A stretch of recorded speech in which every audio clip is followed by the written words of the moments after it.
The biggest thing we've told our team is that, yes, we do have goals that we've set out for this year as well, which they are very similar to what our goals were from last year, increased them a little bit. Our equity goal is actually 400 million, not the 350. So we want to continue to go in a great trajectory, in a different direction there. However, I always preface the goals to our team that I don't want to have these goals set out there for us to just achieve a goal. Like, I want to make sure that the goals that we're achieving, we're doing it in a very responsible way, and that if we feel like a deal doesn't make sense, that we're not going to move forward with it, even if we don't reach our goal, right? We don't want to get into a deal just to reach the goal, right? And so that's something that we stress with our team a lot. It's one of the things that even last year when we set our goals, we reset those expectations, letting our team know that, hey, yes, our goal is X, but we don't want to be just forcing ourselves into deals and getting into something because we want to reach a goal. We want to make sure that we're still at the bottom line, watching over our own investing dollars, but at the end of the day, even our investors' investing dollars, because I can sleep well at night knowing that I lost my own money. I won't be happy about it. But if I lose your money or another investor's money, that is when it starts to come back on me, and it has a bigger impact on me. Do you want financial freedom, time freedom, and location freedom? Want to live large and live free? Then come with me.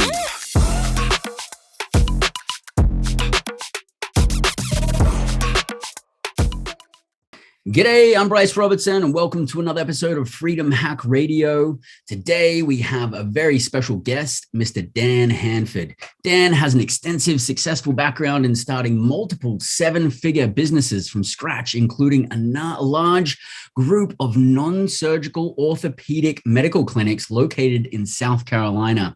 He is the founder of the Multifamily Investor Nation, where he educates a nationwide group of over 40,000 members of multifamily investors on how to properly invest in multifamily assets. He is the co-host, along with his wife, Danae, of the Tough Decisions for Entrepreneurs podcast, which can be found on iTunes and Google Podcasts. Dan, welcome to Freedom Hack Radio, brother. Glad to be here, Bryce. Looking forward to it. So, Dan, a place I always love to start, mate. What is giving you the most gratitude today? The most gratitude, I'd probably say my foundation that I started a few years ago. So it's a foundation that comes alongside small to mid-sized Christian private schools and teaches them how to plan for the long term instead of just trying to raise money for short-term projects, to actually plan and budget for the long term, and incorporating an endowment piece to their entire long-term planning strategy, and to set them up for success, kind of like what we do here at passiveinvesting.com with our own investors, but being able to do that with other organizations, and specifically with this nonprofit, being able to do it with schools that really could use it. Instead of living tuition payment to tuition payment, they can be able to come alongside other constituents and help them with that tuition, but also set themselves up for a success into the future. And then once they do this for 10, 20, 30, 40 years, instead of trying to always think about how to raise tuition, they can be thinking about the opposite and lowering it, because they have an endowment built up to a point that's supporting a lot of their operational needs. Beautiful, man. That's huge. You totally give back. You're a guy, you take a massive action, and I can see that you're giving back in a massive way. On that note, I'm actually going to do a screen share right now. I'm actually going to share something. Dan doesn't know that I'm going to share this, but I just want to bring up something here. And I want to share some of what Dan and his team have been doing over the last 12 months.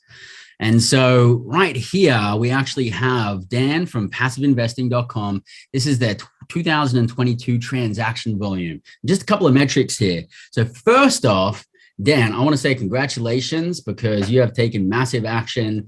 What you have achieved in 2022 it's not regular. It's definitely a huge undertaking, and I very much take my hat off to you for that.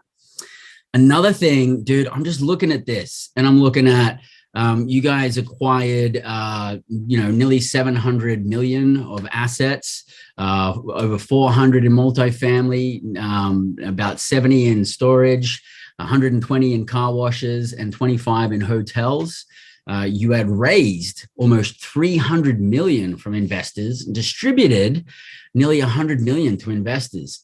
Dude, when I look at this, I just look at like how many families and how many people's lives you have improved. I'm thinking about all the multi-family apartment residents that are having a better quality of lifestyle run by a more professional operator. I'm thinking about all the people that can store their storage in these storage units, all the people who can have their car washed, and all the people that can stay in these hotel rooms. And then I'm thinking about all of the teams that you would have to have had built over the last 12 months, meaning all of the people that you've employed, all of the people that you're helping create financial freedom for. And then the compound effect of your employees and their families and how better their life is because you're providing employment for them during these challenging times that are progressively getting more and more challenging. And then I'm looking at like 300 million of investors whose life that you're helping create financial freedom and time freedom. And obviously you're giving out some solid distributions there. So dude, I just see a massive compound effect of spreading this positive seed here in the US, dude. Like, you got anything you want to add to that? Well, I mean, when I look at these numbers, we're basically just going in and doing what we're really good and gifted at doing, and then we look at these numbers kind of in retrospect and are definitely amazed by it. And yes, we did have certain goals in each one of these different categories, and to be honest with you, we didn't even reach the goals that we had set out for. So, I mean, these numbers look really, really good, and they are good. So don't get me wrong, but I look at these numbers and, I sit back just like you've done just now and kind of, put some numbers to like the number of lives that are impacted in each one of these different types of businesses. And, it's hard to quantify each one of them. But I always look at it and go, for every user in the multifamily space or in storage or car wash or hotel, there's probably at least 3 or 4 other family members that are being impacted by that particular person that's involved with us. And, especially when you start to involve cars and you're seeing we washed almost 1 million cars last year, there's a lot of people that are impacted by that. And there's definitely a lot of repeat users there, but, I would probably say that we're definitely impacting hundreds of thousands of people's lives every single year with the types of businesses that we're operating, and also the investors that we're impacting, and the not just the lives that they're impacting right now, but also the future generations that money will also have an impact on into perpetuity. Yeah, dude, that's amazing. So on the actual scale that you guys have been building at, a bit personal curiosity, how are you guys managing the team building side of things? To grow at that scale, you obviously have to be really, really good at building teams. Yeah. Yeah. I mean, I would definitely say that's definitely one of our strengths, is being able to build, core and solid teams that can operate essentially on their own, but with also some oversight. So there's, my belief is that there are, not just my belief, but it's just a fact that there's 2 different extreme styles of leadership, right? There's leadership by abdication, and then there's leadership by micromanaging, right? And I don't think either one is the right way to manage. I think they're definitely on the other sides of the pendulum, if you will.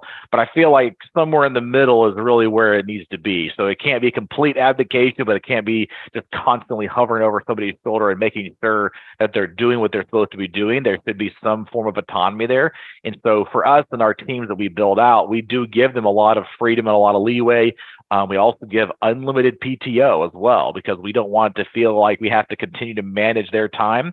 But we want to be able to hire good quality team members. That our entire team is remote. So I'm really the only one that has an office that I go to every day. This is my office. It's about 5 minutes down the road from my house, and it's a place for me to go. And it's a flex space. There's 1,500 square feet of warehouse on one side to keep some toys as well as some car wash warehousing items. And then there's about 1,500 square feet of office space, which is what I'm in right now. Got a conference room over there, and then another couple of offices in front of me. But for the most part, there's only really one other team member that comes in here, and that's one of our controllers that comes in every single week. But all of our team is pretty much remote. And if it weren't for COVID, we probably wouldn't have done that either. But because of COVID, it really made us have to do it. And it allowed us to, I think, be able to attract a higher quality talent base by not forcing and requiring somebody to move from where they are to actually move to where we are. And so we have a footprint in all the way from California to New York City to Chicago, down to Texas, down into the Florida markets. And so we have team members all over, a little over 50 full-time people now that are working for us. So how do you keep that top down vision from the vision of the company, the vivid vision of the future? How do you actually implement that down the different layers of staff that you guys have? Yeah, so one of the biggest things that we do is we get together as a team twice a year.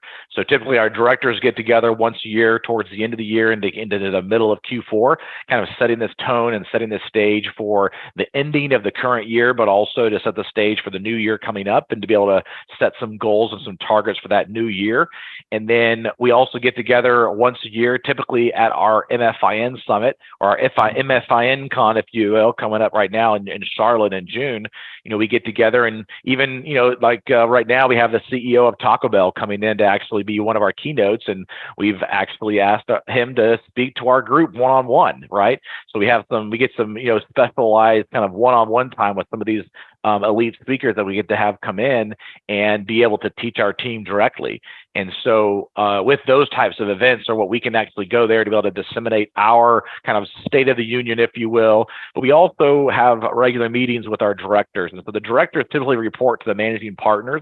And then the managing partners are the ones that are kind of disseminating that kind of vision and stuff to them so that they can disseminate that out to their various team members as well. Yeah. Hey, man, talking about MFIN Con. I was there last year. Absolutely amazing in Charlotte. You put together awesome events, dude. I go to a few events each year. I've been to tons of events. Very, very curated group of people. Amazing speakers. I think we had Shaq was one of the speakers last year. Just an absolute wealth of wisdom, networking, deal opportunities. Really, really awesome. And you guys have another event coming up this year, this annual event. It's in June, I believe. Yes, that's correct. It's June 12th, 13th, and 14th. And so we decided to do it during the week this year instead of trying to do it on the weekends, because a lot of times the weekends are caught up with stuff for the summer and vacation plans and things like that. So we decided to do it on a Monday, Tuesday, and a half day Wednesday this year.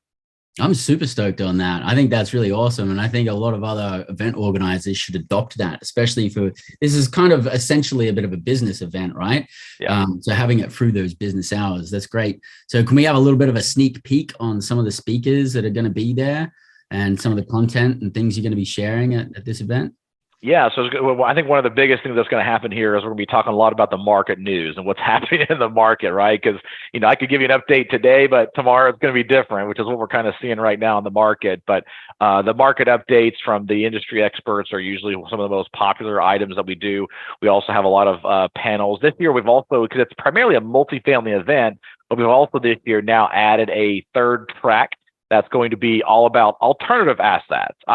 And so we'll be talking about self-storage and land acquisitions or land entitlements. And we have somebody coming in and talking about short-term, and mid-term, type of rentals and even long-term rentals, mobile home parks, express car washes. There's a large number of alternative asset classes, even medical office buildings that are going to be talked about there. And then I'd probably say, the speaker that I'm looking forward to the most would be Robert Cialdini, Dr. Robert Cialdini. So, he actually wrote a book. I call it my all-time favorite business book because even though it's not a business book, it's probably the book that I've used the most in business, especially from a marketing perspective. The book is called Influence: The Art of Persuasion, and I read it at least once a year, sometimes twice, because it has a wealth of information in there about, how people think and how to interact with people and things like that. And so it's one of those things where I feel like it's gotten me to where I am today. And so I'm looking forward to being able to sit down and shake Dr. Cialdini's hand, but also be able to interview him on stage and get to pick his brain a little bit, and for him to also do some one-on-one with our team there while we're there. That's beautiful, man. I am really looking forward to that. I'm looking forward to him the most. We're actually going to have a link to his book in the show notes here if you want to check that out. I agree with you, man. I think so many of these things in business, for me, that have been the most beneficial things in business have kind of nothing to do with business on the surface, but have everything to do with business when you actually bring them into your life. For me, it's been things like meditation and breathing exercises and all the self-development stuff, which I think is 100 times more important than the systems and processes and everything like that, because it weaves through everything that we do. So yeah, really looking forward to that one. How do people find out and be able to register for MF and Con that's coming up soon in June? Yeah, so you can easily just go to mfincon.com and that'll bring you straight to the landing page. It's just mfincon.com. So I know it kind of a little bit confusing because of the con and .com at the end, but Shaq made it, very, very clear that it's called the MF Con moving forward. So it should be very easy for everybody to remember. So it's just mfincon.com. Yeah. And that stands for Multifamily Investors Conference. Really, really awesome event. Curated speakers there. I'm going to be there. Really looking forward to it. So you and I were just in Salt Lake City. We were at the Best Ever Conference, an Intelligent Investors Conference out there. You did an awesome job of being a judge on the Pitch Slam. That was super cool. And, you spoke about it before. You're saying that at MF and Con, you're going to be talking a lot about the state of the economy. That was a very big topic at Best Ever. And usually at these events, it's like the little slice in the beginning. There's like, hey, let's talk about the economy, and then let's get into all the other stuff about real estate and investing. But this year, it was like almost half of the content was focused around that, maybe even more. So since you have such a heavy footprint in the multifamily space, that seemed to be one of the bigger topics of what's actually happening right now and how to navigate through things like that. So would you be able to give me your 2 cents of what's happening from a macro perspective in the multifamily apartment space? And then after that, how are you guys adjusting to be able to navigate through current times and what you believe is coming? Sure. I mean, I think what's happening right now is that there's obviously valuations are all over the place. There's still realistic expectations from sellers. And I think some of those realistic expectations have been set based on, I don't want to say poor underwriting, but underwriting from a different era, if you will.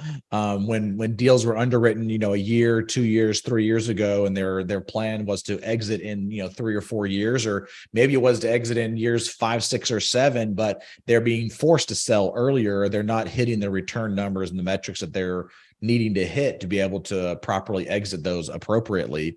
And so I think right now we're seeing a lot of these deals that are coming out with unrealistic expectations because they're trying to get out from underneath a deal that is going maybe is not right now having any issues, but will potentially down the road, 6 months, 12 months, 18 months down the road, start to have some issues. And so I think people are kind of like testing the waters out to kind of see what kind of valuations they can get for their assets. But I do think that as we move forward into the end of Q2, we're going to start seeing some of those expectations being reset, and we'll start to have some transactions actually happening. I think the transactions that are happening right now are ones that need to happen. And so that there's definitely some concessions being made when it comes to valuations. We had a deal, 2 deals actually in the fall of last year that retraded for almost $6 million less than what we had originally got it under contract for. And I could have sworn that those people, the seller would have never retraded with us. And we're not a group that typically retrades, but given the market conditions, we had to retrade. And I was like, guys, this is not going to happen. There's no way they're going to retrade for this amount. And we ended up getting the job done and still getting it done for almost $6 million less than what the original purchase price was. So there's definitely going to be some of that where there's going to be some deals that are going to be put under contract. They're going to get down the road 60, 90 days down the road, and then they're going to have some sort of, whether it be financing issues or whatever the case may be, and there's going to have to be some retrading and some concessions happening. I think that's where we're going to start seeing some of these expectations of numbers start to reset when it gets down to the final closing timeline. Because once a seller awards a deal to somebody, a lot of times they're behind the 8 ball, right? They need to have it sold by a certain period of time. And so if it gets close to that period of time, they're going to likely have to just concede and retrade to be able to get the deal closed so that they don't get caught with some further issues down the road. And I think that was the case with this particular seller, is that They had some debt service in place that if they didn't get out from underneath it, they weren't going to be able to support it any further. So they really had no other option. And we didn't purposely try to force that on them, but that's just kind of what happened with that particular deal. And they were able to come down off the offer price. So I think from that perspective, we're going to start seeing some resetting of valuations. We have investors that reach out to us now, not a lot, but we had a few that have said, are we worried that our values of our assets are lower now than they were when we bought them last year or the year before? And the answer is no, because I'm not being forced to sell them, right? I fully expect that if there's market corrections happening while I own an asset, that I'm going to likely be potentially upside down in that asset. And that's okay, because unless I'm forced to sell in a downturn, I don't really care as much, right? Where I care about the valuation is on the other end of any type of market correction or recession or anything like that, where the valuations will hopefully be higher, right? And typically they are than trying to sell in some sort of recessionary type environment.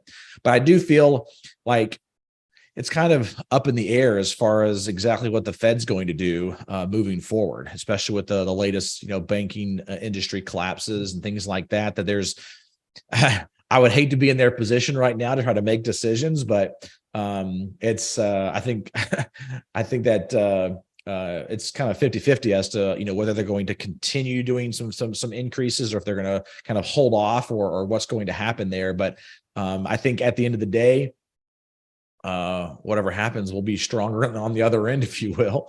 And I think that the multifamily market is going to continue to stay strong. We are still in need of housing in this country. We're still behind the eight ball, if you will, based on projections up to 2030. And so I still feel like from an affordable housing perspective, but also just from a housing perspective in general, that we're a little behind. And I think that environments like this cause us to be behind even more because more people aren't going to buy a home right now. They're going to stay in a renter's market. So it helps us from a multifamily perspective as a landlord, but it also helps down the road as well, because it causes more people to want to build more infrastructure to support this. And even though there's people right now that are staying in the rental market, every single day there's new people and more people going into the housing market, whether it be rentals or buying single family homes. It's a constant cycle.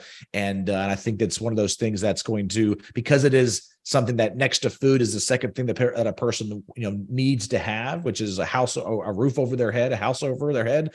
It's going to be a continued demand even as we move forward into the future. So last year, you guys acquired about 430 million, I think, in the multifamily space. You said that those metrics that you got the results on were actually a little bit under your targets. Do you mind sharing what your target was for last year for multifamily? Yeah, so the goal for multifamily was to do about 500 million in multifamily. Okay. Was to acquire 500 million, and we wanted to actually get closer to $1 billion in acquisitions last year. Okay. I think it was right under there, about 850 to 900 million. So we came short of that, and our goal to raise capital was actually 350 million. And we came short of that a little bit. So obviously I'm not upset with our numbers. Obviously one of the things that we do when we set goals is we try to set goals that are just barely unattainable, that we feel like are just barely unattainable, so that we can continue to drive and continue to push ourselves throughout the year. That's awesome. Yeah. And they certainly weren't unrealistic. I mean, you guys got very close on all of those. So with these market changes, with some of the shifts that's happened with the increasing interest rates and the banking crisis and all these things that are happening, you can kind of feel the water boiling a little bit. Have you changed your approach for 2023? What is your target for acquisitions on multifamily this year? Yeah. So as far as multifamily is concerned, I think that there's a big question mark on that, because I think a lot of it's going to depend on what happens at the end of Q2 and into Q3, and whether the transaction, activity and volume increases. I think it will, but will it be to a point where we'll want to be able to enter the market again, right? We're still every single day and every single week, looking at deals and submitting offers, and we're still very active in the space. We're still touring properties. We haven't had a deal for probably close to 6 months now that we've actually put out for multifamily. We closed a deal in December. We released that deal probably 45, 60 days prior to that. Probably closer to 60 to 90 days prior to that. So it's been about 6 months now since we've had a deal. And so I don't know how long that's going to take, but the biggest thing we've told our team is that, yes, we do have goals that we've set out for this year as well, which they are very similar to what our goals were from last year, increased them a little bit. Our equity goal is actually 400 million, not the 350. So we want to continue to go in a great trajectory, in a different direction there. However, I always preface the goals to our team that I don't want to have these goals set out there for us to just achieve a goal. Like, I want to make sure that the goals that we're achieving, we're doing it in a very responsible way. And that if we feel like a deal doesn't make sense, that we're not going to move forward with it, even if we don't reach our goal, right? We don't want to get into a deal just to reach the goal. Right. And so that's something that we stress with our team a lot. And it's one of the things that even last year, when we set our goals, we reset those expectations, letting our team know that, hey, yes, our goal is X, but we don't want to be just forcing ourselves into deals and getting into something because we want to reach a goal. We want to make sure that we're still at the bottom line, watching over our own investing dollars, but at the end of the day, even our investors' investing dollars, because I can sleep well at night knowing that I lost my own money. I won't be happy about it. But if I lose your money or another investor's money, that is when it starts to come back on me, and it has a bigger impact on me.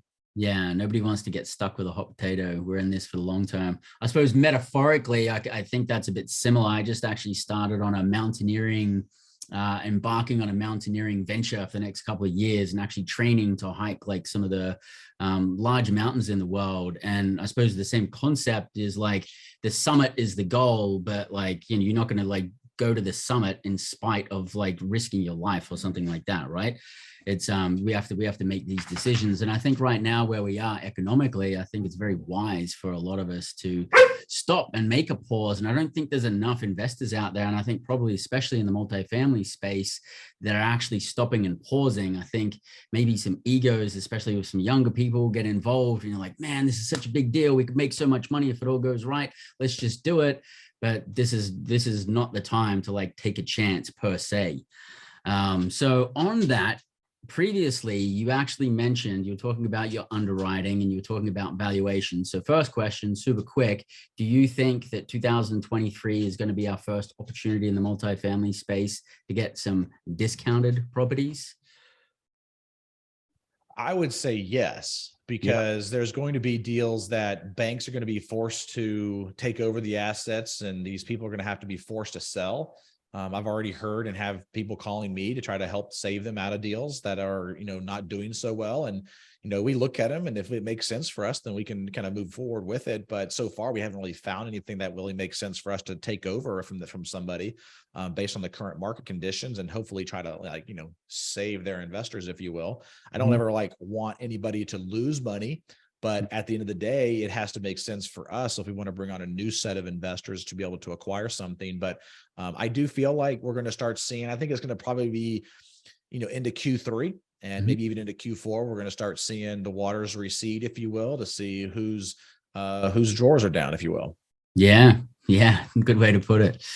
And underwriting. So for our freedom hackers out there that don't know what underwriting means, it's basically when we are it's an evaluation, and when we're projecting our returns to our investors, it's based off our underwriting assumptions and our underwriting metrics.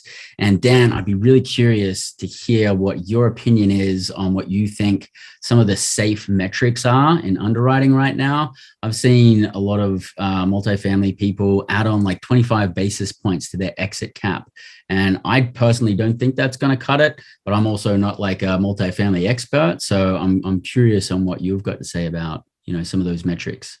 Yeah, I mean, I think it's a very, very detailed and broad question. I don't think it's really one of those things that can be answered in just a few sentences, but on a very high level, you when you're coming up with your assumptions, it's dependent upon the asset class. It's also dependent on the market that asset is in.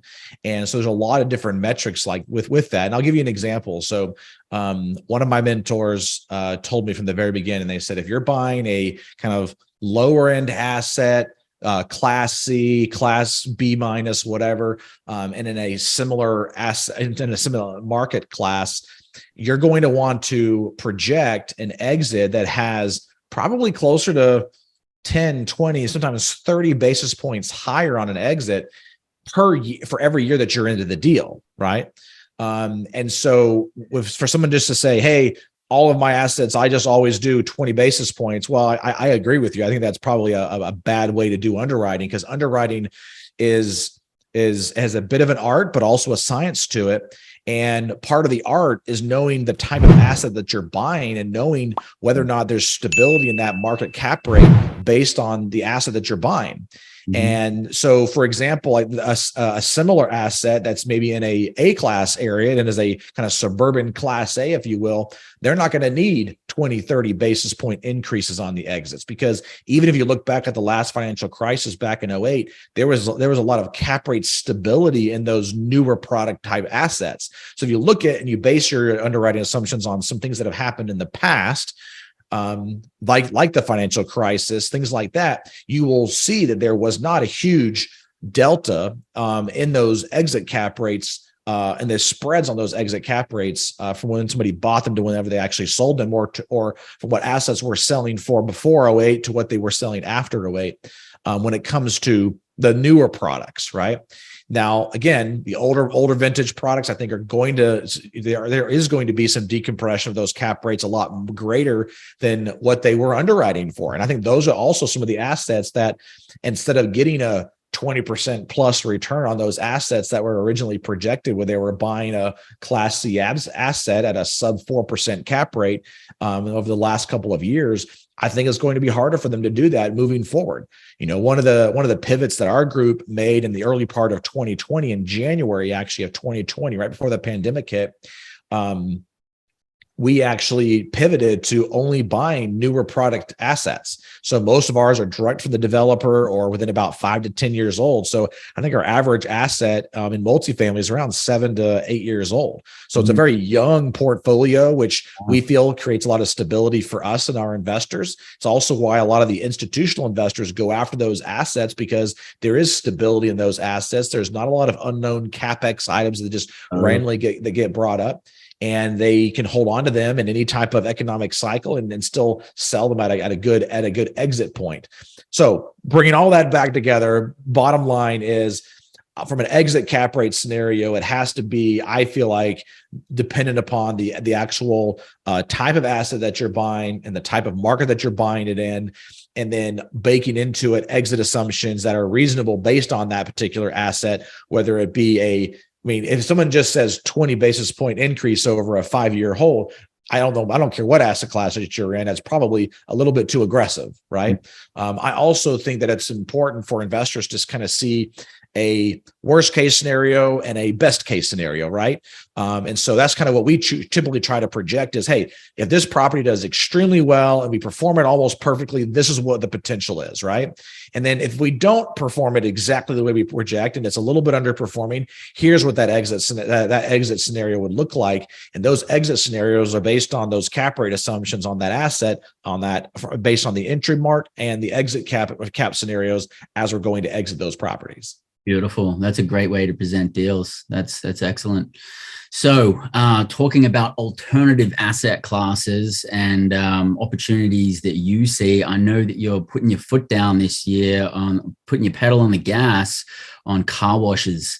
Dude, I'm super, super excited about the car wash space. Can you just start off with a little bit of high level of why you think the car wash space is so badass today? Yeah. So I was first introduced to the car wash space when I was chartering a private jet for my wife and some friends to go up to New York City. And as we were walking out to the airplane on the tarmac, the pilot pointed out another airplane. It was a Citation 10, a Citation X. Which, if you don't know what that one is, it's the fastest business jet in the world. Even today, it goes right under Mach 1. It can go from like East Coast to West Coast in like 4 hours. It's like ridiculously fast. The pilot pointed it out. And he's like, "Hey, do you know who owns that jet?" And I'm like, "No, like, am I supposed to know who owns this jet?" He's like, "Oh, that's the local car wash guy." I'm like, "You got to be kidding me." He's like, "Yeah, they wash over 2 million cars a year, and that's their jet." I'm like, "You got to be kidding me." So of course that made me go down a path of investigating the car wash asset class and noticed that there was There was a lot of fractionalization in the car wash space, meaning that there's not a lot of large institutional owners in the space, but there's institutional money coming into the space, and that there's a lot of opportunity to be able to go in and have high cash flows, because these are more M&A style transactions, not CRE related transactions. So there is the real estate that we're buying. So all of the assets in car wash that we have bought up to this point, we were buying the underlying real estate, the land, the building, and the FF&E, the furniture, fixture, and equipment. And so we're also buying the business component of it. So we're buying both the real estate and the business, very similar to multifamily, because we do the same thing, right? We're buying the business of the rentals that are of the people coming in, and also the people that are associated with it, the employees, and then we're also buying the underlying real estate. We're doing a very similar play here in the car wash space. It's just we're washing cars instead of instead of renting houses, right? And so being able to look at these things and go, okay, we can buy these things they sell these based off of a multiple off of the EBITDA, which is similar to your NOI, the net operating income, but it's basically telling you how much money the actual business is making. And so typically these are traded off of a 7 to 10 multiple off of the EBITDA. Okay. Well, if you equate this back to cap rates, I mean, you think about it, if you buy a property at a 10 multiple, what kind of cap rate is that? That's basically a 10 cap, right? You're buying these things at a 10 cap, and they have great cash flow and have great potentials for being able to exit them when you can lump them together into a large portfolio. And so what we're doing is our goal is to acquire 200 to 300 locations. We just started this just under a year ago. Actually, this month, around the same time last year, is when we acquired our first 2 assets. We right now have 22 assets under management. 2 of those are actually under development, which will be finished later this year. But our goal this year is to acquire another 100 locations. That's what our goal is in the car wash space, to have over 100 locations by the end of this year. And our goal is to build it up to that 200 to 300 location mark, so we can do one of 2 things: have a large private equity roll-up play where a large private equity kind of publicly traded company buys us up and adds us to their portfolio. So we have a great exit potentials for that, or we have the potential for doing our own IPO, because our revenues will be way over 100 million a year, probably close to 250 million a year at that point, and we'll be able to do our own IPO, go public, and have an even higher exit potential for our investors. So a lot of great exit options for it. Right now, our exit assumptions are only projecting about a 12.5x on the EBITDA when we exit, based on our current assumptions.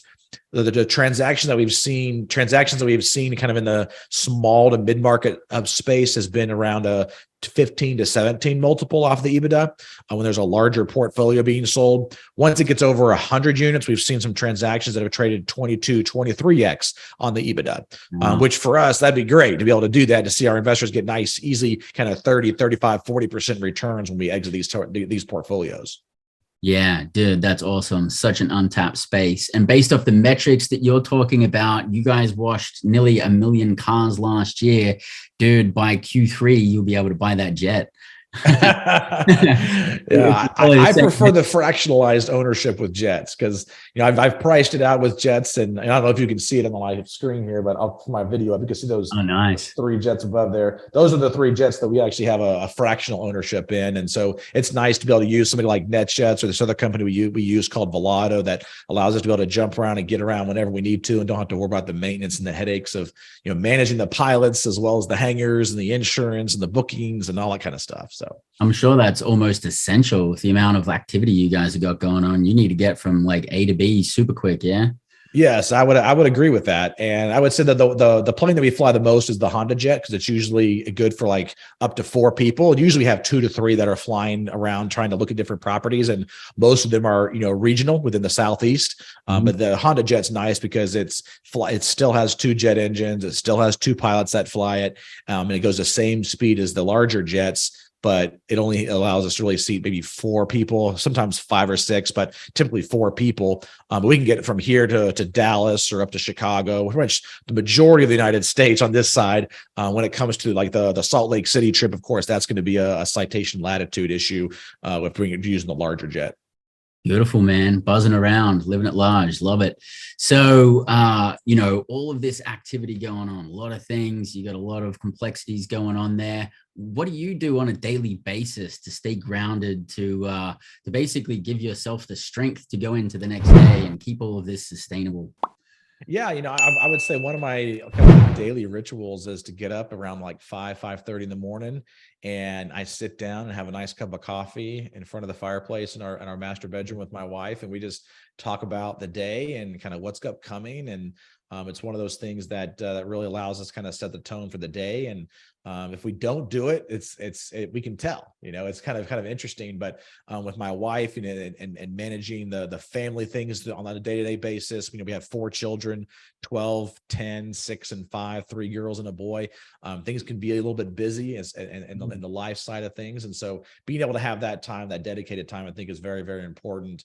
But that would to me, I would say is one of the biggest things that I do to kind of continue to stay focused. But I would say also that, Bryce, we really have a great core, solid team that supports us.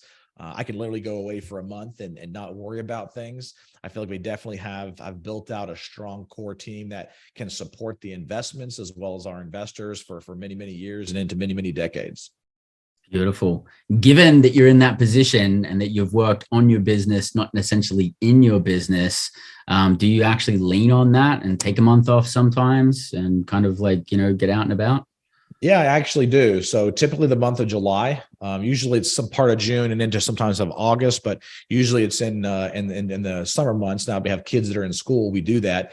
We'll typically go to one place for a month, or this year we're actually flying out to Bozeman, Montana for a week. And then we're going to fly down to not Yellowstone, but Jackson Hole, Wyoming for a week. Then they're going to fly over to Malibu, stay there for a week, and then down to La Jolla outside of San Diego for a week, and then fly back. So we do typically try to take advantage of that. And then even Danny, one of our other managing partners, there's 2 of us right now.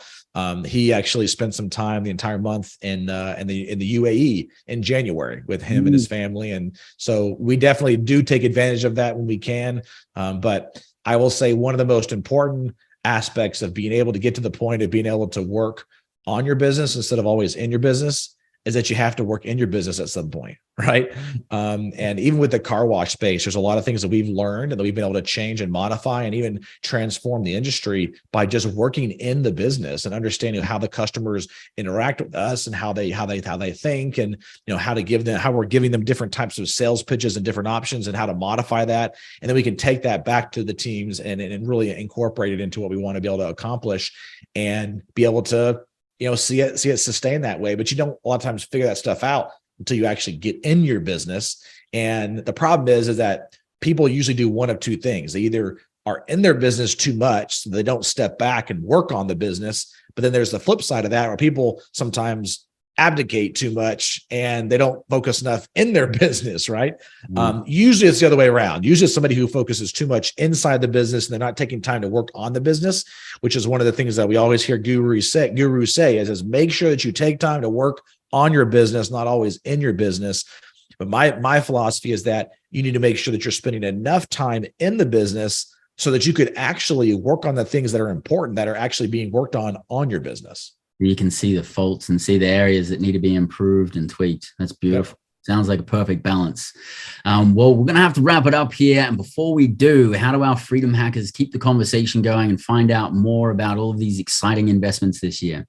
Yeah, so there's 2 different ways you can reach out. So you can connect with me on our website. Go to passiveinvesting.com. Obviously, there you can go to the top right-hand corner. There's a big blue button that says Join the Passive Investor Club and follow us there.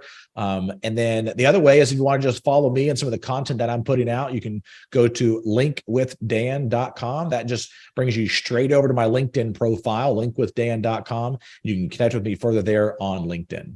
Beautiful. Thank you very much. Any final words?